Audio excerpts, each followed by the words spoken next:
All right. Hey, everyone.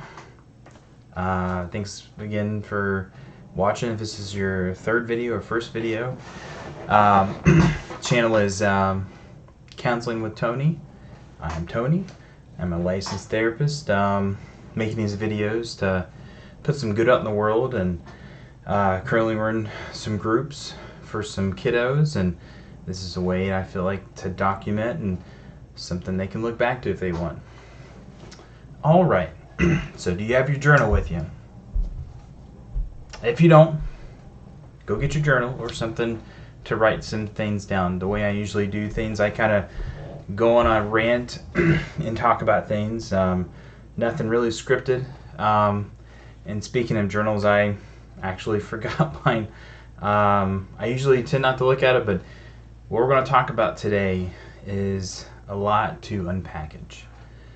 And today we're going to talk about anger, an emotion in a general sense. So this usually is the third topic or within the first week or two of when I do group. It's kind of a building a foundation because honestly, most people I see who are young, this is the main concern. My child can't control their anger, or they get angry so quickly. They don't know how to communicate their anger or express their emotion. So, if you have your journal, let's kind of get into it. So, anger management. So we all know what anger is, right? It's an emotion. What does it mean to the word management? What does that mean? Does it mean to supervise, to delegate, to make sure let's just say if it's a job and you're the supervisor or boss who is managing other people, you're kind of delegating tasks and making sure that people are doing what they need to be doing, right? So, whose job is it to manage your anger? So write that down real quick. Just have a mental note. Did you say your parents? Did you say anyone else but you? It is you who manages your anger. It's your responsibility. It is. And another thing I hear sometimes is they made me mad. Is that a true statement? Is they made me happy a true statement? What do you think? Now, depending on the situation, it could be challenging to be happy. It could be challenging not to get angry, but the situation doesn't make you angry. So with that statement, it kind of brings the responsibility to managing your emotions on you, right? It's ultimately your responsibility. So, does that mean anger is bad? Does that mean fear is a bad thing? Or sadness a bad thing? Or disgust? Or excitement? All those basic emotions that we have. Is emotion bad? So hopefully, you're thinking in your head, no, of course not. So I want you to think of reasons of why we experience emotions. And another thing that we tend to, an unhealthy way to communicate this is to say that I am this emotion. I am angry. It's helpful to change that dialogue to I am experiencing this emotion, not I am this emotion. So why do you think that is? What could be the benefit of communicating and telling yourself I experience this emotion rather than I am? So there's a couple of reasons. One mainly is when we experience an emotion, it'll usually escalate and then naturally go down, right? Doesn't mean it'll go away fully, but you can't stay at that 8 or 9 or 10 forever or long term. You have to go down, right? So you can't be furious for an hour, right? You can't be scared out of your mind or I'm trying to think of a better word for fear. That's out of 10. Panic, right?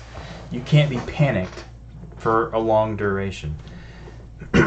So before I get sidetracked, let's get let me rein myself back in. So, what is a reason that we experience anger? Is it to justify us beating people up? Is it to, tell us when something wrong is happening? What do you think? So, the reason we experience anger is, think of, you guys heard of this concept of fight or flight, right? So anger, we have anger or experience anger when we have maybe a situation that brings injustice, right? Or there is a threat that we feel like we can manage, right? For example, if I was out hiking and I saw a giant jaguar or cougar or mountain lion, I'm probably not going to be angry. I'm going to be fearful, right? But if it's a situation that maybe it's at my work or I'm out somewhere and someone is hurting someone else or bullying someone else, I'm going to get angry. But I feel like I can manage that threat level and contain it, and I'm going to respond and do something to that, right? To manage it. Now, does that mean I experience anger and someone is bullying someone else, I need to go kick their butt or something like that? No. But it will motivate me to maybe stand up for that person, right? So anger is motivation. It's this energy to motivate you to do something that's going to be helpful in the situation. If we didn't experience anger at all, that wouldn't be a good thing. Let's say that someone is bullying us, or someone is taking advantage of us, or someone is stealing something from us, and I never experienced that anger. I'm going to be probably pretty passive, right? Now, people who still will get angry, maybe they have that fear too, that they're going to respond because they're afraid they're going to get beat up. But usually, and that's why when we experience an emotion, we have to ultimately learn to resolve and express that emotion. We cannot bottle it up, right? So, for example, the cashier who gets yelled at every day and gets angry, and they bottle it up, they don't resolve it or express it, and then one day they come into work at let's say a 6 out of 10, and a situation happens and someone starts yelling at them, and then they reach that 10 and do something they will regret, right? Maybe they fight this person's yelling at them, but then they take something, they fight them, and they lose their job, or even worse, go to jail or have assault charge or something like that, right? So today we're going to talk about things that you can do to manage your anger more effectively.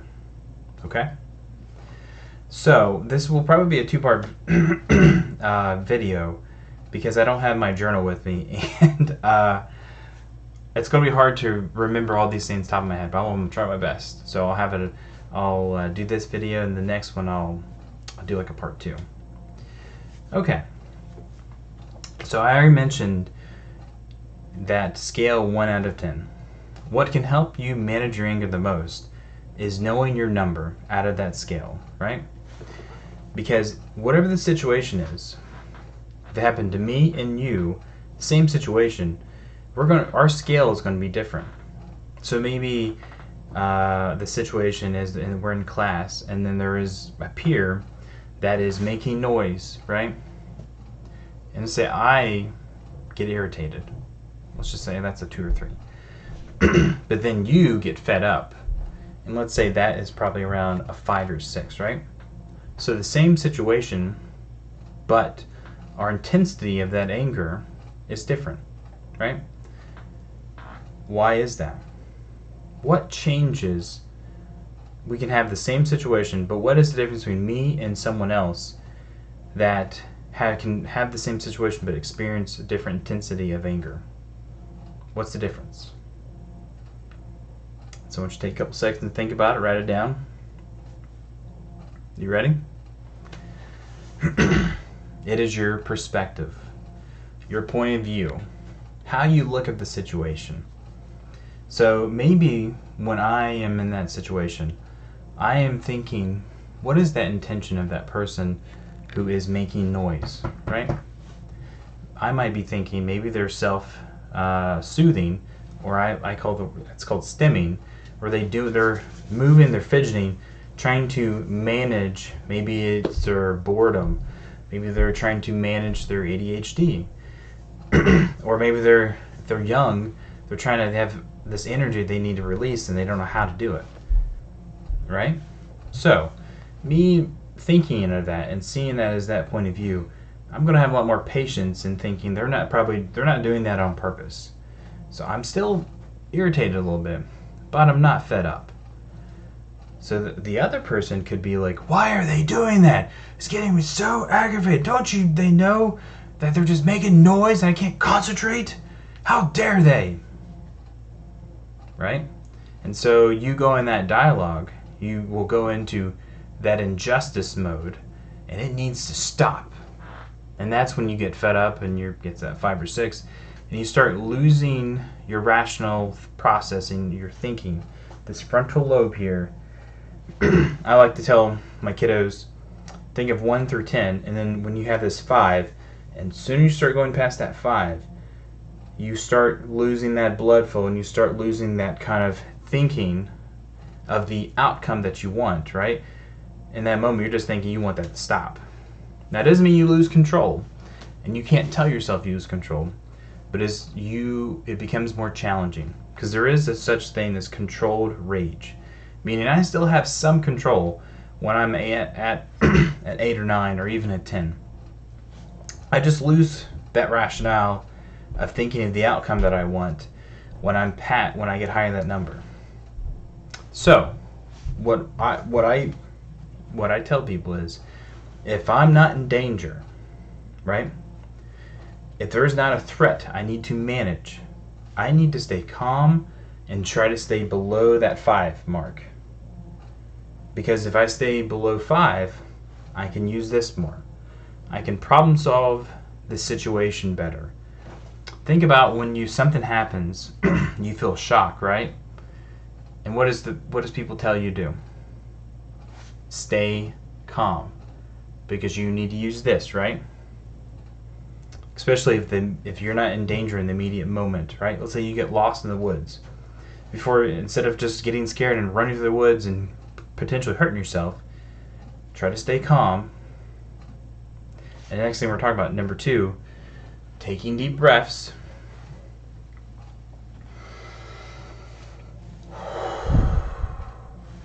Will help telling your body to relax. There's no threat right now. We're safe, so we can be calm and use this. We don't need to lose blood in our brain and go to our muscles. We don't need to fight anything right now. We need to stay calm and think a way out of the problem, or manage it the best we can. So number 1, know your number, 1 through 10. Number 2, take deep breaths. And the thing is, we don't want to be in constant fight or flight. It's not good for our health, right?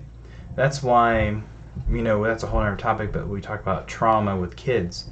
That changes brain development when they go in that constant fight or flight trauma mode, that your brain develops more into that fight mode, more than to let's outthink the problem mode.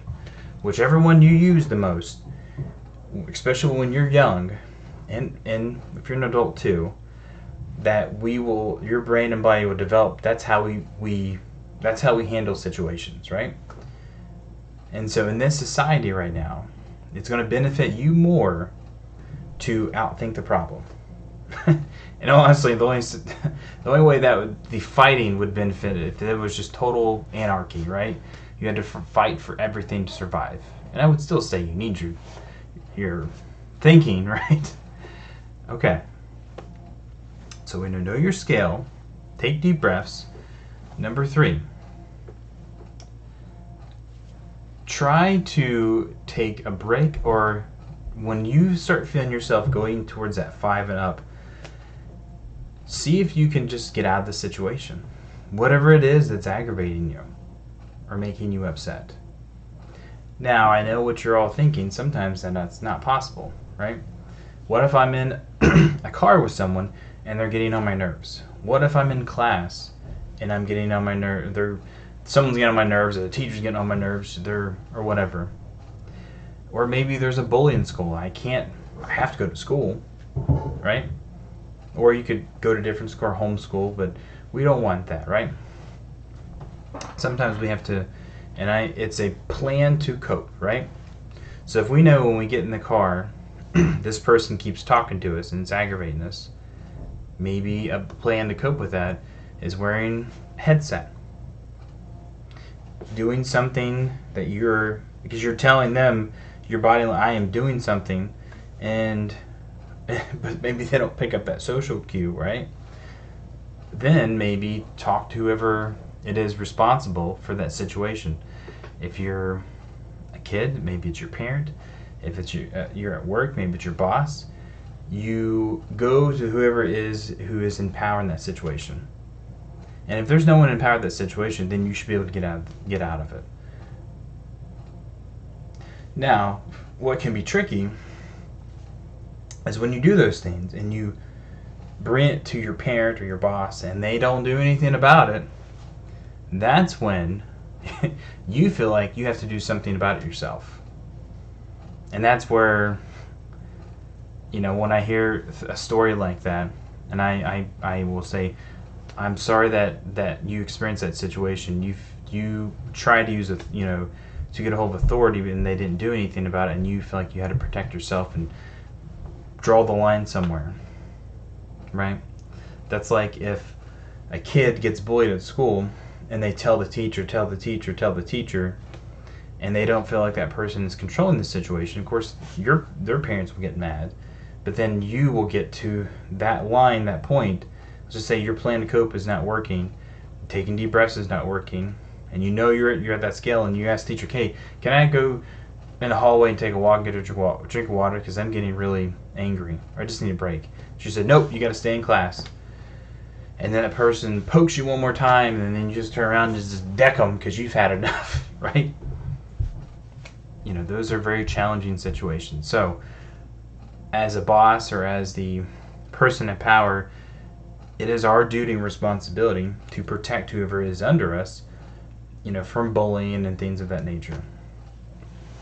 Okay.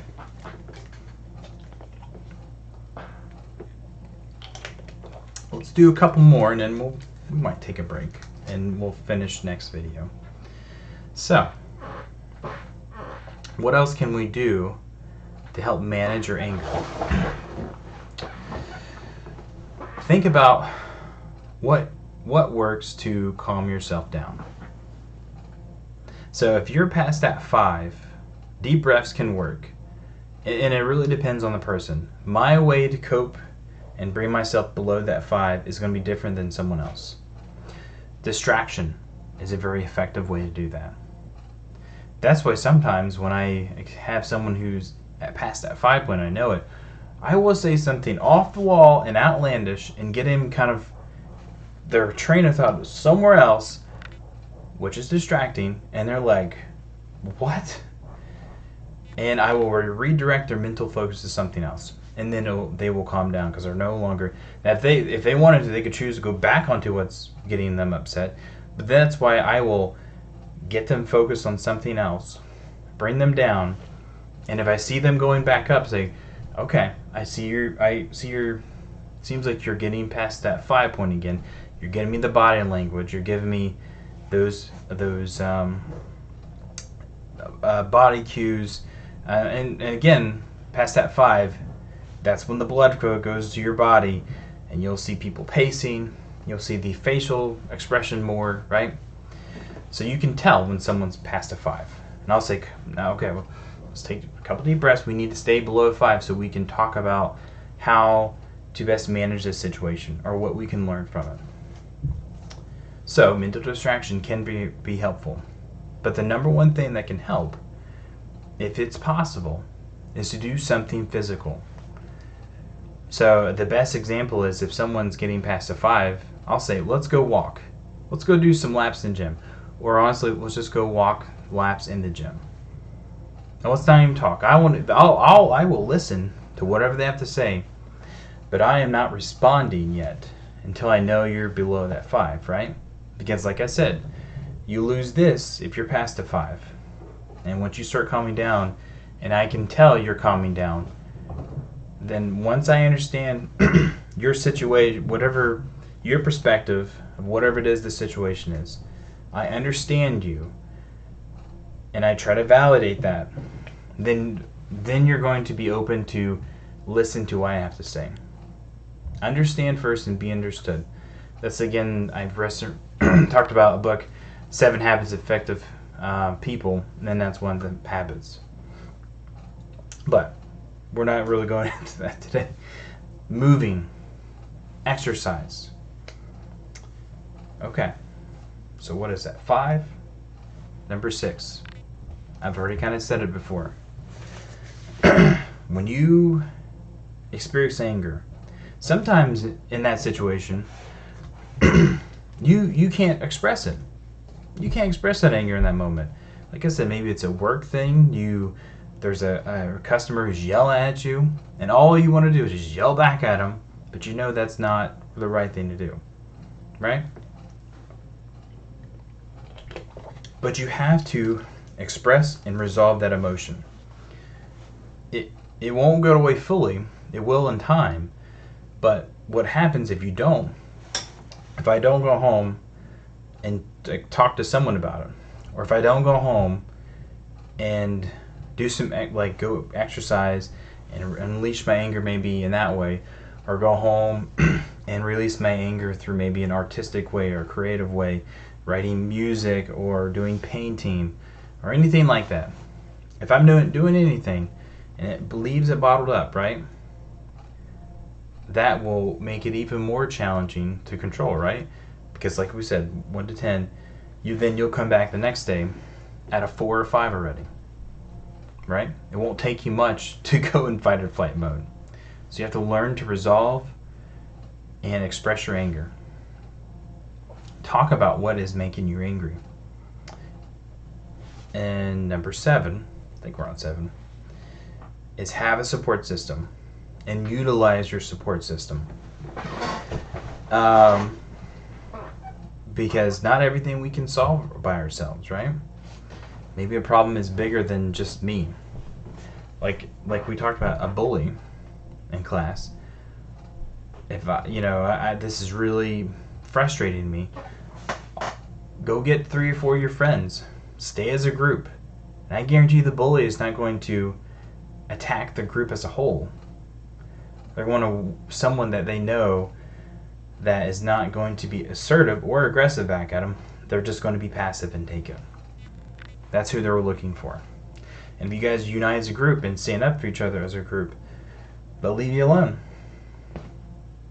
And that's just one example, utilizing your support system. Utilizing your teachers, right? And it makes me think, talking about automatic thoughts and triggers, I don't know how many times I've heard it like, I didn't want to tattle. If someone is hurting you, or hurting someone you know, and you're telling the teacher, or the boss, or supervisor, that is not tattling. That is not snitching. What is snitching or tattling is saying, let me use the name Joey, we're in the same class, or we're in the same work, and they go do something they're not supposed to be doing. They're not hurting me. They're not hurting anyone else. Let's just say they're not hurting me. And I go tell my boss that they're doing that. That's what tattling is. Be like brother and sister. Johnny got an extra cookie when the parents went looking. Not hurting me. Let my mom and dad figure it out. Now, if, let's say, Johnny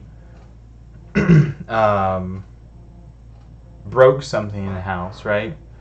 And then your parents come to you and it's like, okay, you're both grounded for 2 weeks if you don't tell me what's happening. And I'll give that person the option to tell, but I'm going to tell because then now it's affecting my life and hurting me because I don't want to be grounded for 2 weeks, right? Okay. So let's review really quick. Emotions are not a bad thing. Every emotion has a reason, including anger. Anger is a motivation to respond to threats that are manageable and face injustice. When something is wrong that is happening, it gives us a motivation to do something about it. Like someone bullying me, someone stealing something from me, someone hurting my friend, right? Someone making fun of me. It motivates me to do something about it. And we haven't talked about this yet, communication style, but assertively. And what assertively means is, I'm not going to let you hurt me. But my goal is not to hurt you back. And we'll get into more about that some more time. So, respond and motivate you to do something about it. Not be passive. And remember, our number, think about whatever your number is. If you're past a 5, try to find your coping skills to get you below that 5. I gave you a couple examples, like deep breathing, taking a break out of the situation, utilizing your support system, exercise, moving, and expressing your emotion. Finding someone to talk about it. Like say if it's after class or after the shift or whatever it is, this situation that got you upset or angry. Talking to your boss about it. Talking to your teacher about it. Talking to your friends about it. That doesn't mean you need to express your situation to everyone and whoever you talk to. People you trust and that you're close to. Or people who are in power, or not in power, but yeah, they're up the chain, right? Let's say that your manager or your teacher or your parent, and getting them into your planning to cope with the situation, whatever it is, because we don't want that to constantly be there and never be resolved or never figure out a plan to cope with it the best way, because they'll just bottle it, right? We'll just be there and it'll be festering. And maybe that your planning coping means ignoring. Like I said, putting the headset on and the earphones and just ignoring them, because I guarantee you, I know people say this and you're like, oh, that doesn't work. It does work. If you can ignore someone trying to aggravate you and you don't give them that emotion, you can be aggravated internally, but you don't express that. You just ignore them. They will stop. They will. Because when someone does something, when they want to keep doing it, it is rewarding. And if there's no benefit to do something, people will do it. Plain and simple. Okay. So, next video, I'm going to get my journal, and I think I have 20 different things that can help you manage your anger better if it's something you're struggling with or challenged, with doing. And we'll finish the list. So, I hope everyone is safe and is and has people in their life that they can talk to. There's a video I want to do about human needs that kind of talks about that. But I hope you find things that make you happy, things that when you wake up you can't wait to go do them, things that bring you joy. And talking about emotion and reason, the reason we feel joy and happiness, because that's our mind telling us that we are going the right way in life, with the right direction.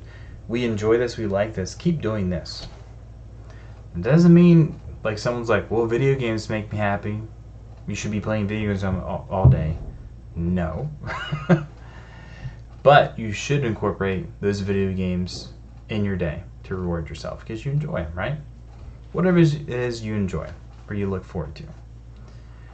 All right, everybody be safe. If you have any comments or questions, just put them down below. Great talking with you guys, and I'll see you guys next time. All right, I'll see you later. Bye.